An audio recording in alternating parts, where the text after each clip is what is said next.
자, 우리 그 앞 시간에 그 도시 및 중환경 정비법이 규정한 그 정비 사업의 종류 몇 가지였죠? 네, 세 가지.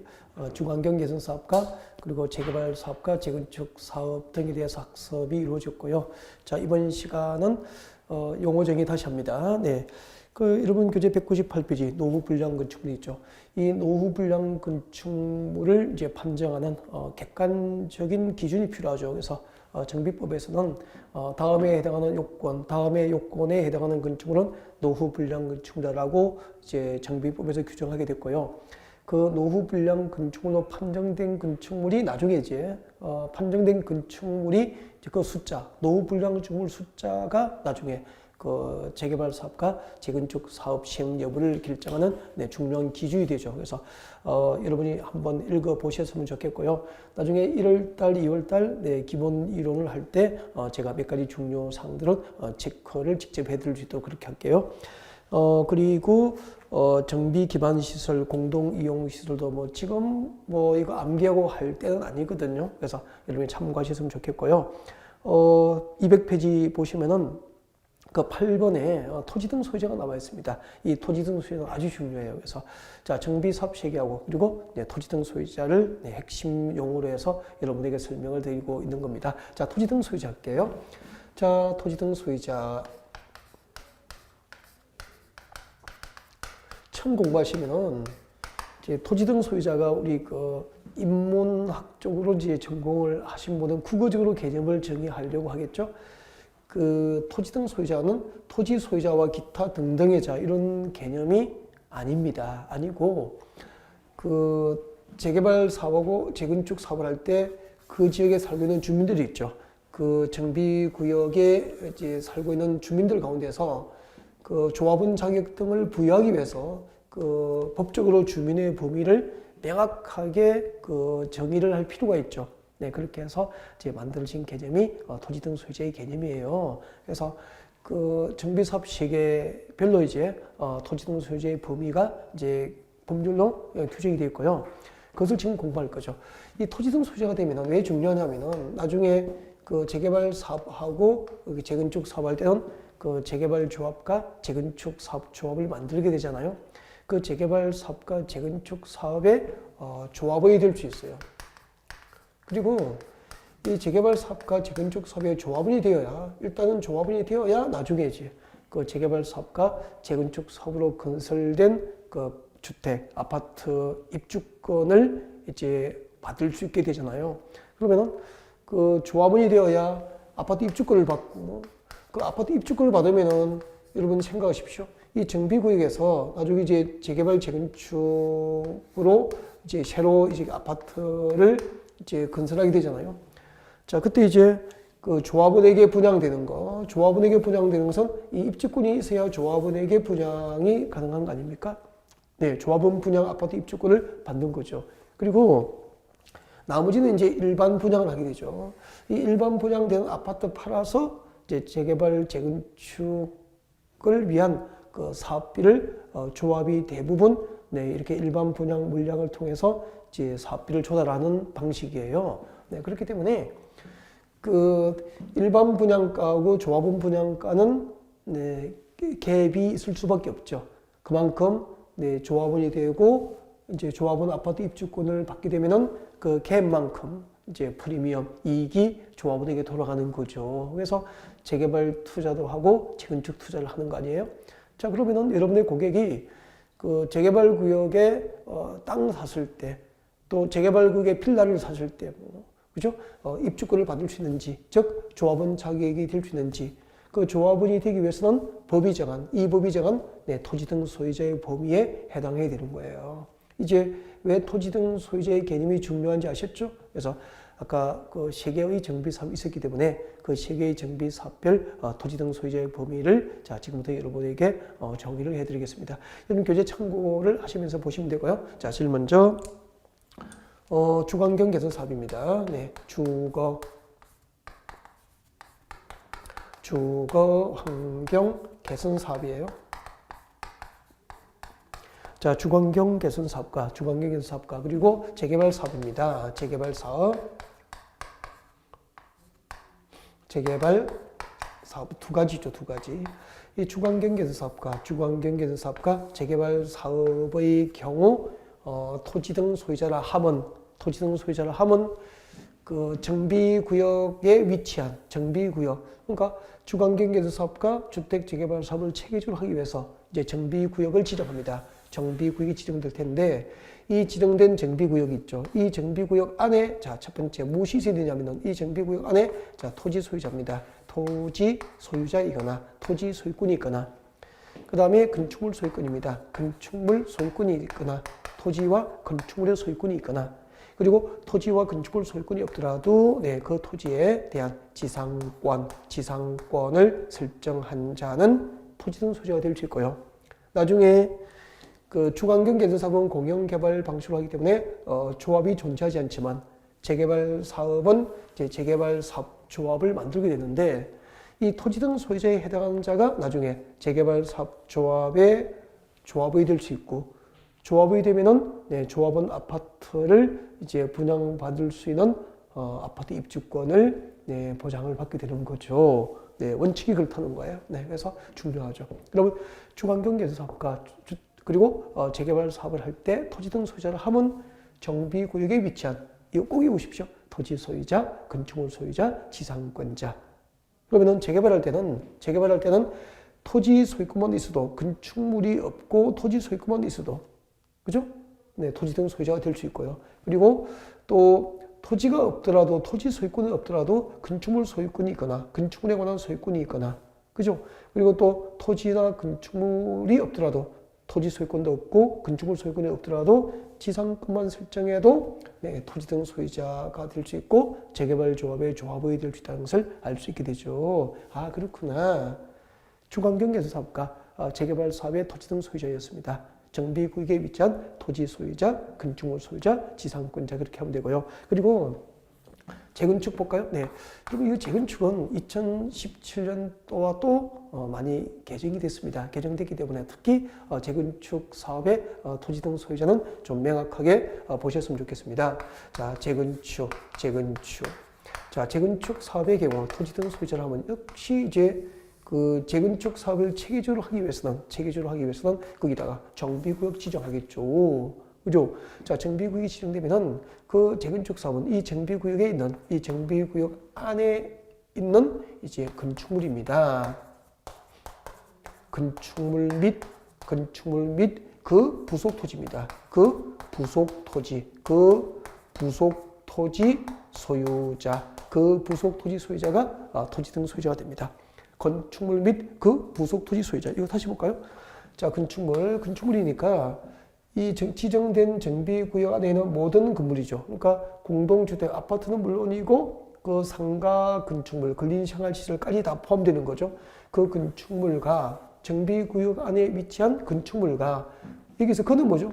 앞에 건축물이잖아요. 건축물과 그 건축물의 부속 토지 소유자가 된다는 거죠. 그래서 재건축할 때는 건축물만 소유했거나 그리고 토지만 소유하면은 토지 등 소유자가 될 수 없고 토지 등 소유자가 될 수 없으면은 재건축 조합의 조합원이 될 수 없다는 것을 알 수 있게 됩니다. 그래서 재건축할 때 조합이 되기 위해서는 반드시 정비구역에 건축물하고 건축물 아파트하고 그 아파트의 대지 지분권이 동시에 존재하여야 한다는 것을 알 수 있게 되는 거죠.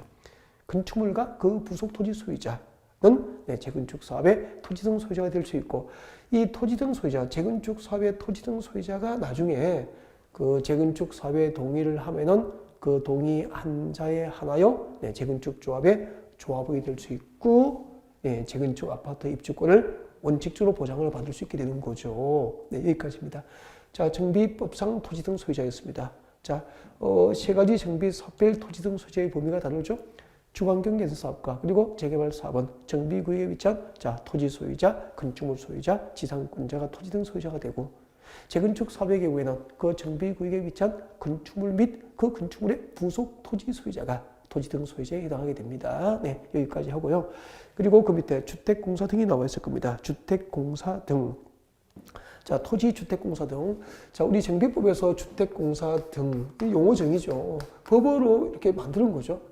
토지 주택공사입니다. 토지 주택공사. 토지주택공사, 그리고 한국토지주택공사 있죠? 네, 한국토지주택공사를 말합니다. 자, 토지주택공사 등 그렇게 돼 있죠. 자, 토지주택공사 등, 이 등이라 하면 이것을 하나의 용어로 법으로 규정한 거죠. 자, 우리 도시 및 주거환경정비법상 토지주택공사 등이라 하면 네, 한국토지주택공사하고 한국토지주택공사법상 한국토지주택공사법상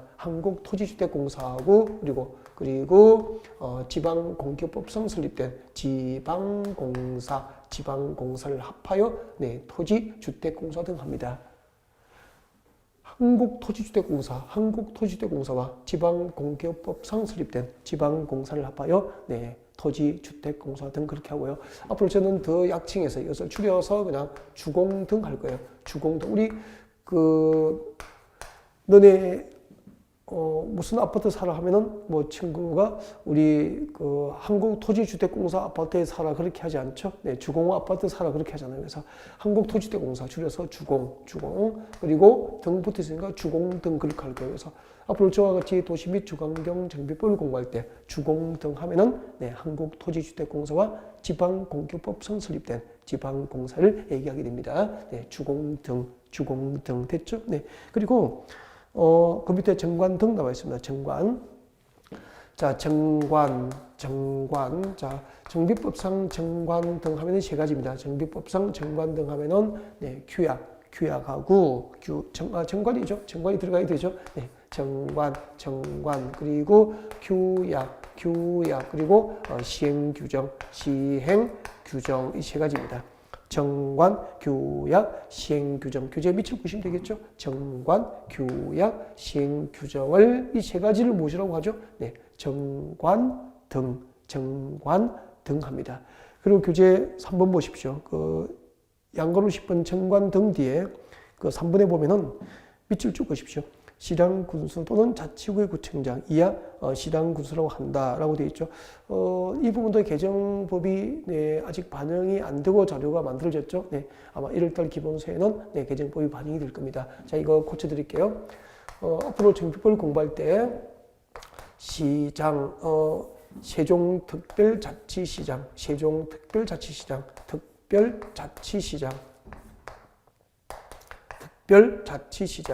그럼 특별자치시장이 어디죠? 세종특별자치시입니다. 세종특별자치시의 특별자치시장이죠. 세종특별자치시장 그리고 특별자치도지사 제주도죠. 네, 특별자치도지사 특별자치시장 특별자치도지사 그리고 시장입니다. 시장 이때 시장은 네, 특별지광역시 특별자치시가 아닌 시의 시장이죠. 네, 특별지광역시 이외의 시를 말합니다. 시장 그리고 군수 그리고 자치구의 구청장, 뭐 강남구청장, 종로구청장, 그죠?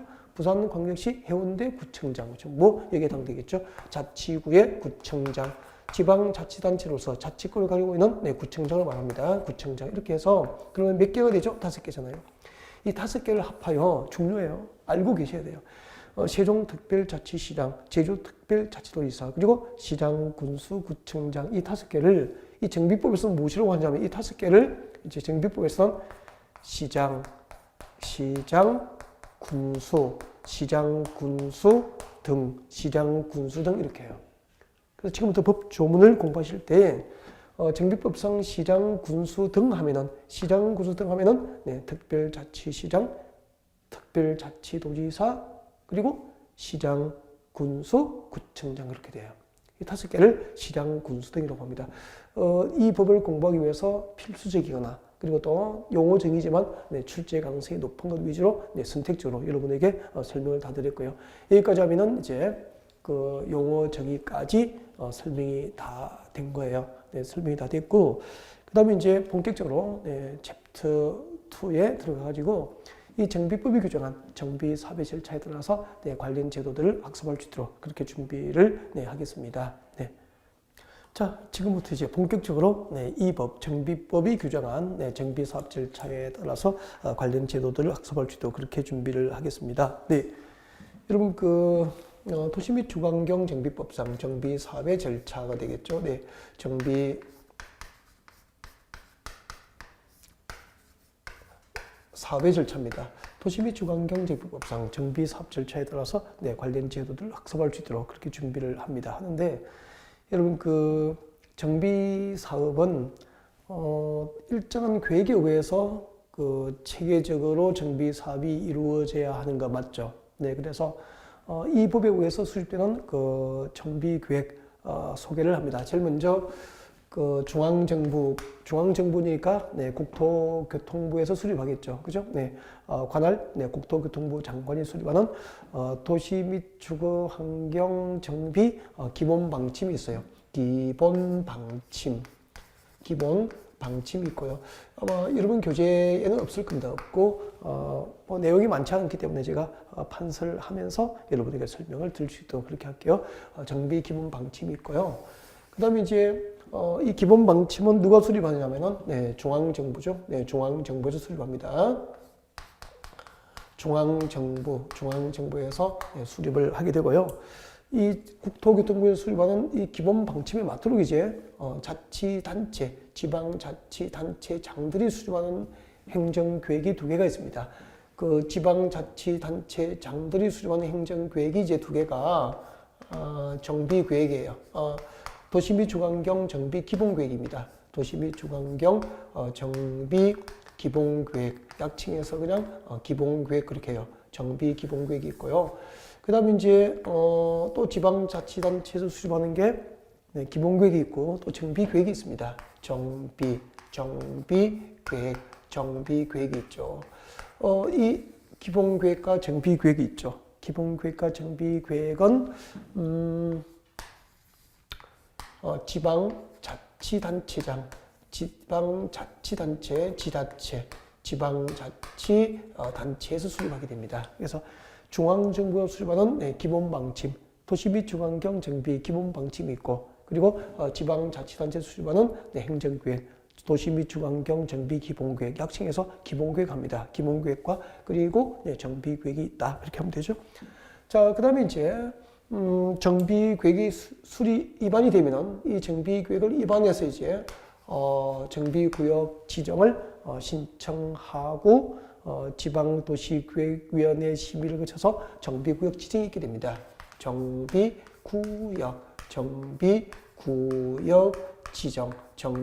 지정을 하게 되고요. 이 정비구역 지정이 되면은 그 다음에 이제 정비사업의 정비사업 시행자를 이제 결정을 합니다. 정비사업 시행자를 결정하고 이렇게 계속 나가는데 일단 뭐 우리 여기까지 좀 오늘은 네, 중점적으로 네, 학습을 하는 방법으로 그렇게 준비를 할게요. 자, 제일 먼저 기본 방침이 무엇일까라고 하는 것부터 잠깐 봅시다. 이 기본 방침이 무엇일까요?라고 하는 거죠. 자, 이 기본 방침이라는 것은 아까 제가 중앙정부가 수립하는 네, 정비 기본 방침입니다. 그렇게 소개를 드렸었죠. 그래서 국토교통부 장관이 수립합니다. 국토교통부 장관이 이제 도시 및 주관경 정비 기본 방침을 이제 국토교통부에서 수립하게 되고요. 그 중앙정부에서 네, 앞으로 그 정비 사업을 장기적으로 어떤 방향으로 추진할 것인지 그 정비 사업에 대한 중앙정부의 정책 방향을 지시하는 계획이 필요하겠죠. 이렇게 해서 만들어진 게 정비 기본 방침이에요. 그래서 국토교통부에서 수립하고요. 10년 단위입니다. 10년 단위로 네, 국토교통부에서 기본 방침을 수립하게 되는데 그 10년 동안 재개발, 재건축 등 그 부동산 시장의 환경은 그 끊임없이 하루가 다르게 그 변화되고 있지 않습니까? 그래서 그 정부가 수립하는 이 정비 기본 방침은 10년 단위로 수립하지만 5년마다 그 타당성 검토 과정을 통해서 네, 수정 변경이 이루어지게 돼요. 네. 자, 중앙정부에서는 네, 도시 및 주관경 정비 기본 방침을 정하게 되고요. 국토교통부 장관이 10년 단위로 수립하고 그리고 5년마다 기본 방침은 네, 수정과 변경이 이루어지게 됩니다. 그리고 그때 이제 이 기본 방침으로 무엇을 정하게 될까요? 네, 기본 방침으로 정하는 내용을 알면은 진짜 기본 방침이 무엇인지 대충 알게 되죠. 그래서 뭐 다 하실 필요는 없고요. 네, 중요한 거 한 세 가지 정도만 여러분에게 얘기를 좀 해드리려고요. 자, 사실 먼저 기본 방침으로 무엇을 정하느냐 하면은요. 앞으로 10년을 단위로 하는 10년을 단위로 장기적인 정비 사업, 도시와 중앙경을 정비하기 위한 국가의 정책 방향입니다. 국가의 정책 방향, 국가 정책 방향. 도시와 주관객을 정비하기 위한 국가 정책 방향을 제시하는 계획이 기본 방침이 돼요. 도시와 주관객을 정비하기 위한 중앙정부의 정책 방향을 제시하는 계획이 기본 방침이 됩니다. 그리고 두 번째는 나중에 이제 지방자치단체, 각각의 지방자치단체들, 그러니까 서울, 대전, 인천, 그죠? 그리고 경기도 광명시, 경기도 안양시, 그리고 이런 건 전부 지방자치단체잖아요. 이 지방자치단체장들이 이제 기본계획을 수립할 때 그 방향을 제시하는 계획이 또 중앙정부의 정비 기본 방침이 되는 거예요. 그래서 기본 방침은 앞으로 지방자치단체장들이 수립하게 될 기본계획, 도시 및 주관경 정비 기본계획, 정비 기본계획 수립, 기본계획 수립의 방향을 제시합니다. 기본계획 수립의 방향, 기본계획 수립의 방향을 제시합니다. 기본계획 수립의 방향을 제시하게 되죠. 도시와 중앙경 정비하기 위한 국가의 정책 방향을 제시하고, 그리고 지방자치단체장들이 정비 기본계획을 수립할 때 그 정비 기본계획 수립의 방향을 제시하는 계획이 정부의 기본 방침이 됩니다. 그리고 자, 이 두 가지를 소개를 하면서 좀 이야기를 좀 할게요. 여러분 부동산 시장은 급변하고 있다라고 볼 수 있죠. 네. 그러면은 정비 사업, 재개발, 재건축의 환경도 급변하고 있는 거예요. 예를 들면은 부동산 경기가 과열일 정도로 좋았던 시기가 있었죠. 그러니까 노무현 정부 때 하고요. 그 다음에 이제 이명박 정부 초기까지는 수도권의 부동산 경기가 아주 좋았죠. 그래가지고 그때 이제 이명박 정부에서 들고 나온 게 뭐냐면은 뉴타운이었잖아요. 뉴타운 사업이라고요. 그럼 뉴타운 사업은 법으로 정의된 개념이 없습니다. 법으로 정의된 개념이 없고요. 이런 거예요. 우리가 알고 있는 재개발 구역 있죠. 우리가 알고 있는 재개발 구역 한 4-5군데 하고, 그리고 여기저기에 있는 재건축 단지 있죠. 재건축 단지, 아파트 단지, 이런 곳 한 3-4곳 하고, 이래서 한꺼번에 정비해버리는 거죠. 이게 뉴타운이에요. 그럼 한마디로 뉴타운은 소규모 정비입니까? 대규모입니까? 대규모, 광역적인 정비 사업이 이루어지면 이것을 뉴타운이라고 그렇게 한 거죠. 그래서 왕십리 뉴타운이나 은평 뉴타운 하면은 이렇게 넓은 지역을 한꺼번에 정비해버리니까 공급되는 아파트 공급 숫자가 수천 세대입니까? 수만 세대입니까? 수만 세대, 4만 세대, 3만 세대가 한꺼번에 공급되는 거예요. 그런데 부동산 경기가 좋을 때는 이렇게 뉴타운 사업을 하면 다 팔리고요. 다 분양되고 프리미엄까지 붙었잖아요. 근데 수도권의 부동산 경기가 그뒤에 꺼져버렸잖아요. 이제 경기가 꺼져버리면서 이렇게 대규모로 수만 시대를 넓게 정비해서 수만 시대의 아파트가 이제 한꺼번에 공급되면은 미분양이 속출하고, 미분양되면은 건설에 참여했던 건설회사는 자금 압박을 받고 도산할 수도 있잖아요. 그래서 이 뉴타운 사업은 그냥 사라져버리게 된 거예요. 이 부동산 시장이 바뀌니까. 그러면 이제 부동산 경기가 안 좋으니까 기존의 재개발, 재건축도 사업을 하겠다고 계획을 했다가 포기하는 곳이 속출하게 된 거죠. 이렇게 되면 규모를 늘려야 됩니까? 줄여야 됩니까? 줄여야 되죠. 그렇게 해서 만든 게 아까 우리 정비법에 규정돼 있다가 다른 법률로 이전했죠. 빈집 및 소규모 주관경 정비를 위한 특례법을 만들어가지고 이제 보낸 게 가로주택 정비 사업이 나오게 된 거예요. 자, 이렇게 해서 이제 부동산 경기가 워낙 안 좋으니까 이렇게 사방이 도로로 둘러싸인 이 가로구역 있죠. 이 가로구역 단위로 노후 불량시 밀집된 이 가로구역별로 이제 소규모 주관경을 개선하는 방법으로 이제 국가 정책이 바뀌게 된 거죠. 그래서 10년 단위로 해서 이렇게 10년 단위로 해서 이 부동산 정책에 대한 국가의 정책 방향이 이제 이렇게 변화되잖아요. 이 변화를 담아서 네, 계획을 한 목표가 곧 중앙정부가 수립하는 도시와 주거환경을 정비하기 위한 기본 방침이 되는 거예요. 그리고 또 부동산 시장은 10년 전만 하더라도 한 가구당 4인, 5인 거주가 네, 예사롭게 많았지 않습니까? 근데 4인, 5인 가구에서 지금 10년이 지난 지금쯤은 이제 1인 가구, 1인 가구, 2인 가구가 늘어가는 걸로 또 이렇게 부동산 시장이 바뀌게 되죠. 그러면 이제 그 4인, 5인 뭐 이렇게 대가족이 거주할 수 있는 그 40평대, 50평대 넓은 아파트보다는 도심의 접근이 용이한 역세권이라든지 그리고 또 상업적 주변 지역에 1인, 2인이 거주할 수 있는 주택 공급을 늘려야 될 거 아닙니까? 그죠? 이런 정책 방향들을 전부 담아내는 게 중앙정부의 기본 방침이 되는 거예요. 그렇게 해서 만들어진 게 이제 옛날에 없던 뭐가 만들어졌죠? 도시형 생활주택이라든지 그리고 또 이런 주택가, 다세대 주택가, 단독주택이 철거되면 보통 이제 원룸형 주택이나 투룸형 주택들이 많이 공급되는 것으로 부동산 시장이 전환되고 있지 않습니까? 이런 부동산 시장의 변화를 담아서 10년 단위로 중앙정부에서 어떤 방향으로 도시와 주거환경을 정비해 갈 것인지 방향을 지시하는 계획이 준비되는데 그것이 정부 기본 방침이 되는 거고요. 그리고 앞으로 지방자치단체장들이 이제 정비 기본계획 수립할 때 그 방향을 지시하는 계획이 정부의 기본 방침이 되는 거고요. 그리고 지방자치단체 주도로 이제 재개발, 재건축 등 정비 사업이 이루어지거든요. 네. 자, 그때 이제 중앙정부에서 그 정비 사업을 위한 재정 지원에 관한 계획, 재정 지원에 관한 계획 등을 내용으로 하는 계획이 이제 정부의 정비 기본 방침이 됩니다.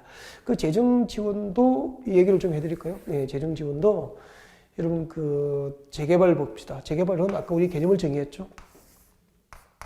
재개발 사업은 기반시설이 양호한 지역입니까? 열악한 지역입니까? 일단은 기반시설이 열악한 지역이죠. 그러면 우리 상상하십시오.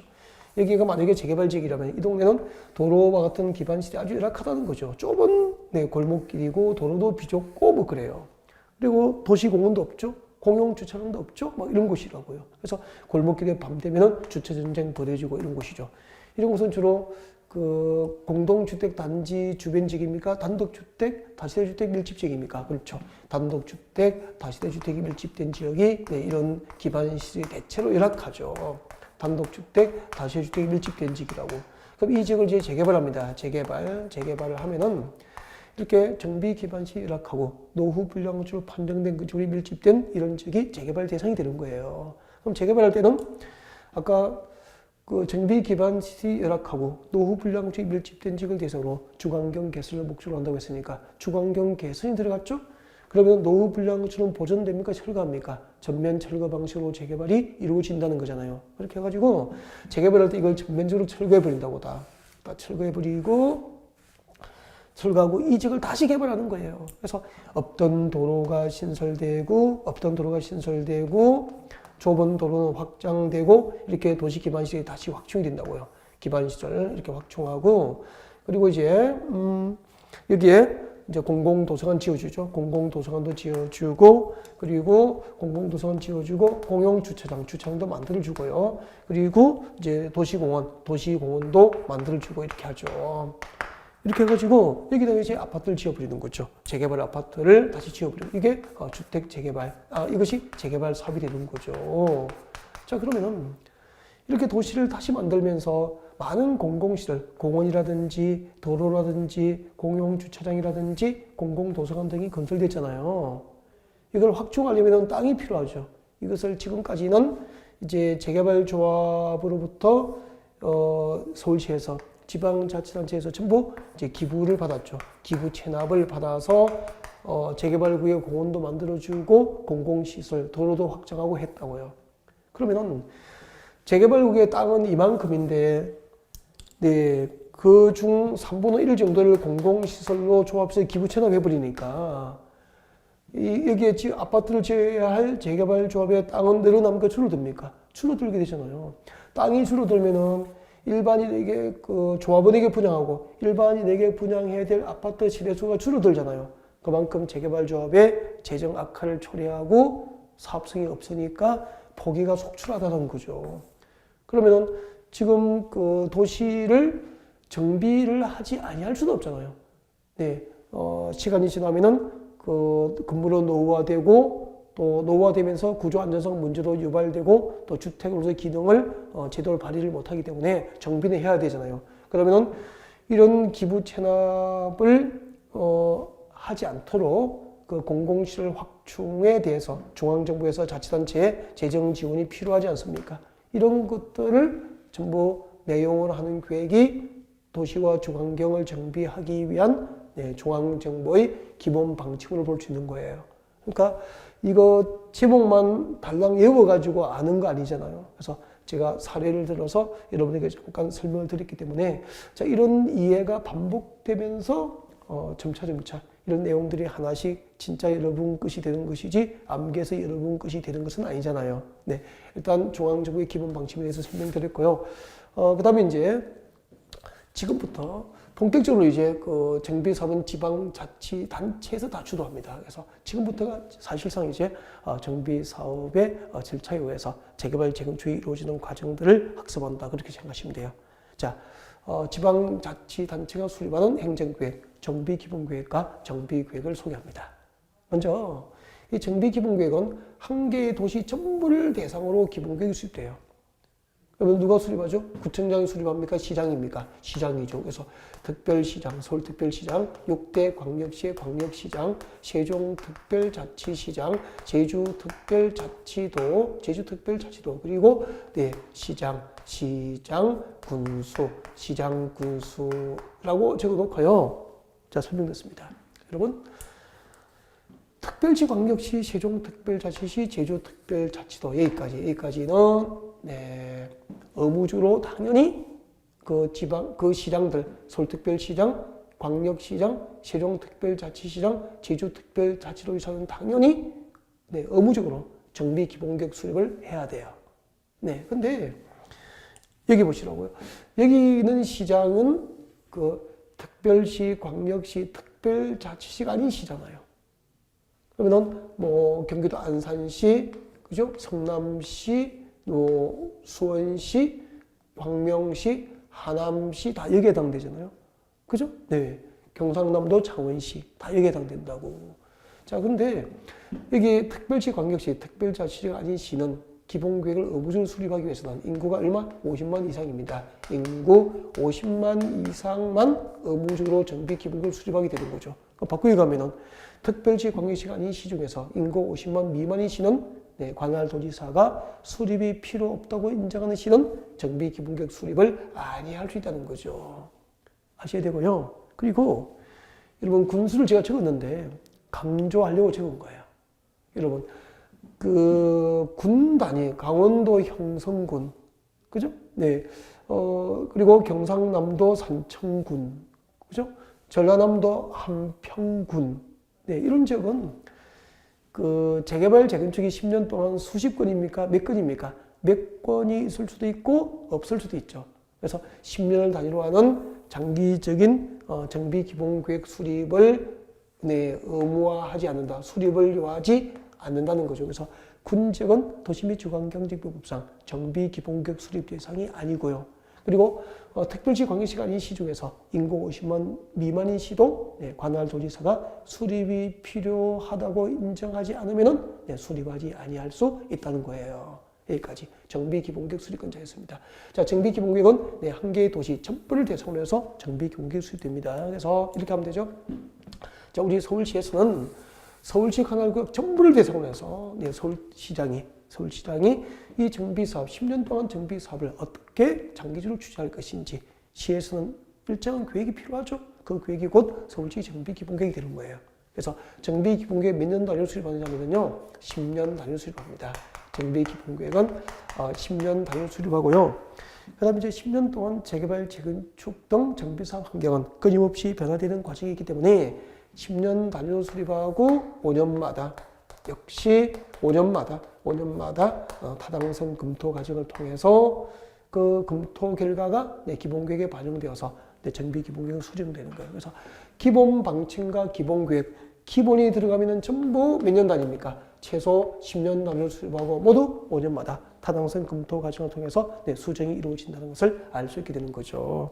자, 그 다음에 이렇게 이제 특별시장, 광역시장, 특별자치시장, 특별자치사 시장이 정비 기본계획을 의무적으로 수립하고요. 네, 10년 단위로 수립하고 5년마다 타당성 검토 과정을 통해서 이제 수정이 이루어지게 되는데 진짜 기본계획이 무엇인지 알려면 그 기본계획으로 무엇을 정하게 되는지 기본계획 내용을 아셔야 되죠.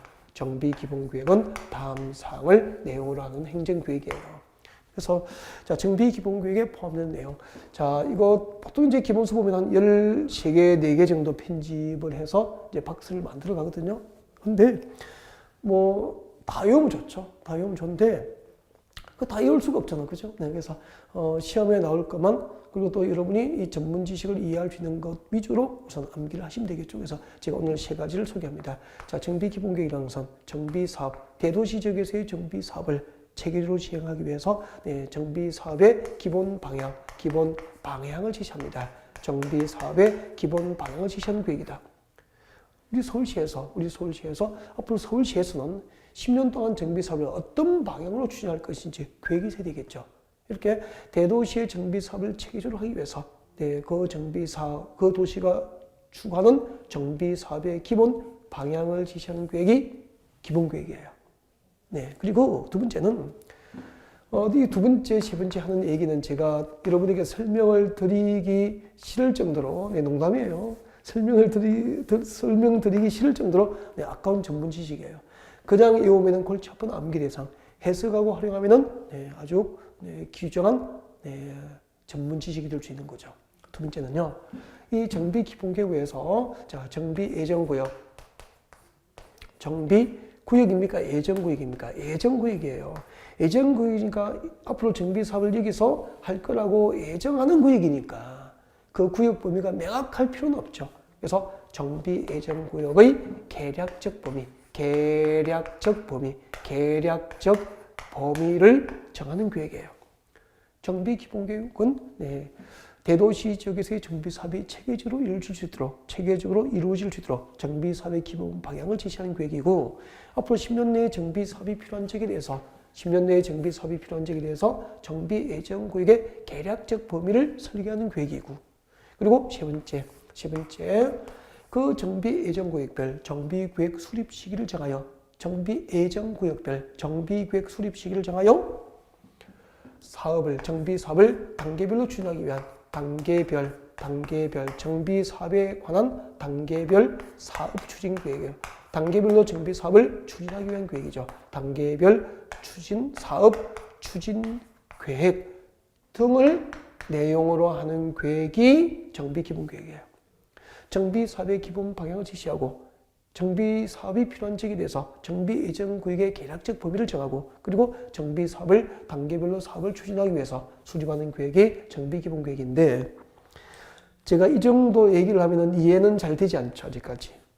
이게 무슨 전문 지식입니까? 이해 못하면은. 그죠? 그래서 이 두 가지를 제가 실제로 서울의 공간에 표현하면서 설명드릴게요. 네, 여러분. 우리 서울시에서 이 대도시 지역에서 인구 50만 이상인 시, 일반 시부터 특별시까지 전부 대도시라고 볼 수 있는 거죠. 이 대도시 지역에서 10년 내에 재개발, 재건축이 필요하잖아요.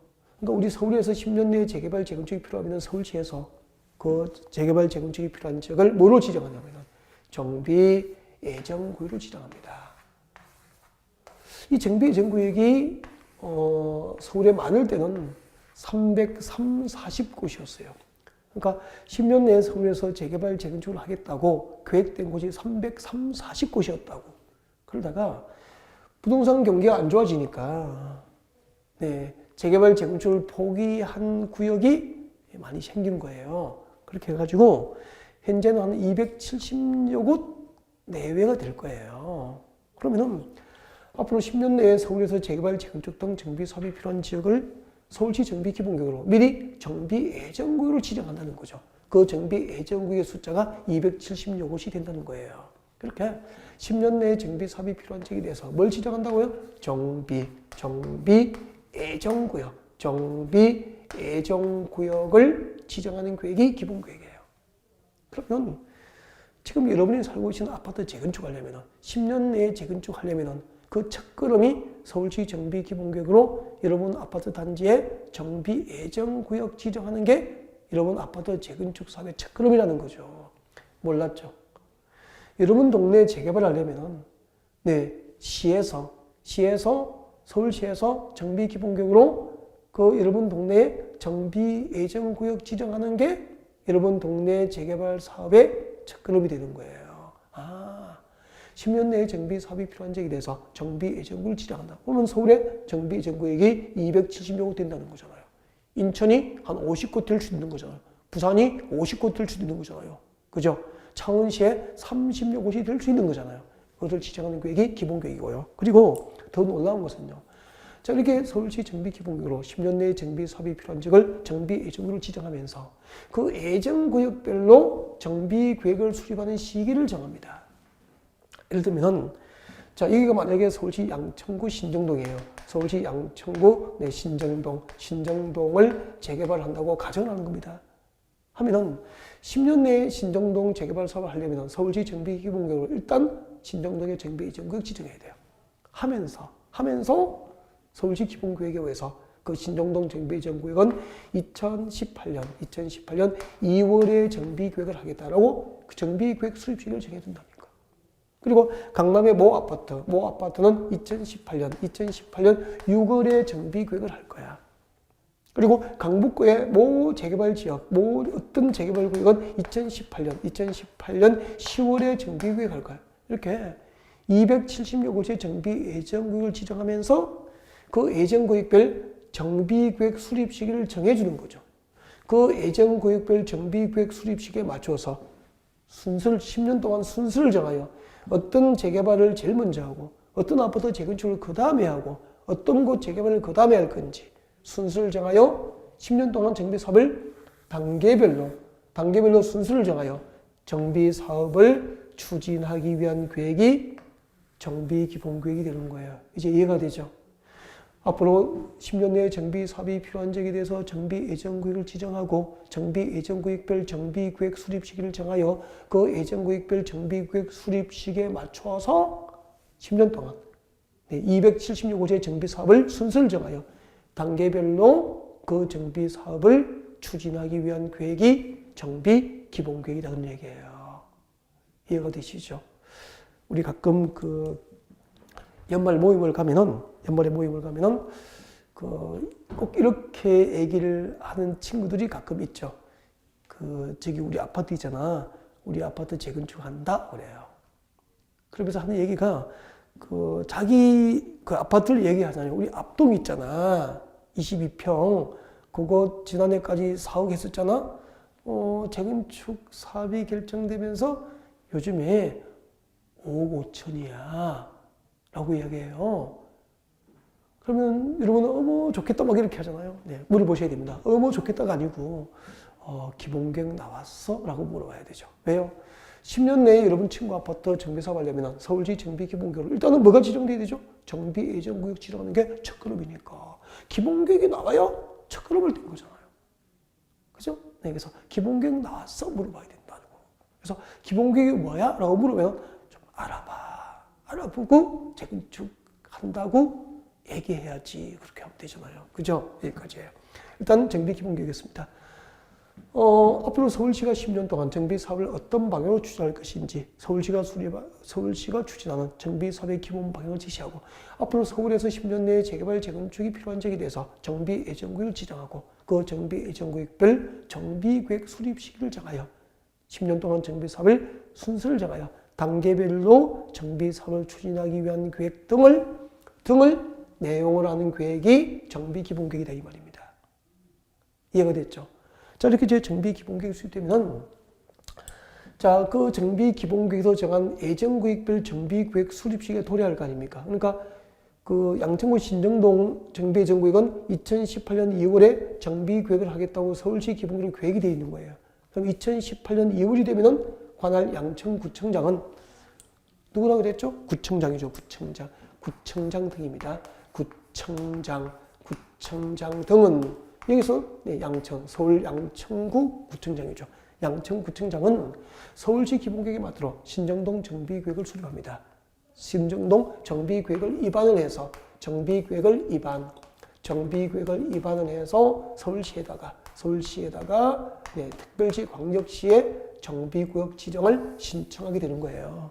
이렇게 구청장 등이 기본계획에 맞도록 네, 서울 양천구청장이 서울시 기본계획에 맞도록 신정동 정비계획을 위반하여 서울시청에 정비구역 지정 신청하면은 서울시장은 서울시도시계획위원회, 서울시도시계획위원회니까 지방이잖아요. 지방도시계획위원회에 심의를 쳐서 이 양천구 신정동의 정비구역을 지정하여 지정을 공식적으로 고시하게 되는 거죠. 그러면은 특별시랑 광역시장, 서울특별시장과 그리고 광역시장은 구청장 등이 기본계획에 맞도록 정비구역을 위반하여 정비구역 지정을 신청하면은 그 신청에 의하여 정비구역을 지정합니다. 그래서 신청에 의하여 정비구역을 지정을 하게 되는 거예요. 근데 특별시, 광역시가 아닌 도시가 있잖아요. 세종특별자치시, 제주특별자치도, 그리고 특별시, 광역시, 특별자치제가 아닌 시의 시장, 그리고 군의 군수들은 이쪽을 보시라고요. 자, 세종특별자치시, 제주특별자치도, 시군직에는 정비계획을 위반해서 정비구역 지정을 신청할 구청장 등이 있습니까? 없습니까? 없잖아요. 없으니까 본인들이 직접 예정구역별 정비구역 수립식에 도래하면 본인들이 직접 기본계획에 맞도록 정비구역을 위반하고 이를 결정해서 정비구역을 지정해야 되는 거죠. 그래서 특별자치시장, 특별자치도지사, 시장군수는 신청에 의해서 지정합니까? 아니죠. 네, 직권 지정이 되는 거죠. 직권으로 정비구역을 지정하는 것을 알 수 있게 되는 거죠. 좀 복잡하죠. 특별시랑 광역시장은 구청장 등이 기본계획에 맞도록 정비구역을 위반하여 정비구역 지정 신청하면 특별시랑 광역시장은 정비구역을 지정할 수 있고, 특별시, 광역시가 아닌 특별자치시, 특별자치도, 그리고 시군지역은 특별자치시장, 특별자치도지사, 시장군수가 직접 기본계획에 맞도록 정비구역을 결정하여 정비구역 지정을 직권으로 지정하게 되는 거예요. 일단 여기까지 하고, 그 다음에 이제 정비구역 지정이 되면 정비사업 시행자를 결정하게 돼요. 그 정비사업 시행자부터 계속 이어서 잠시 휴식 후에 계속 진행할 수 있도록 그렇게 준비를 하겠습니다. 네.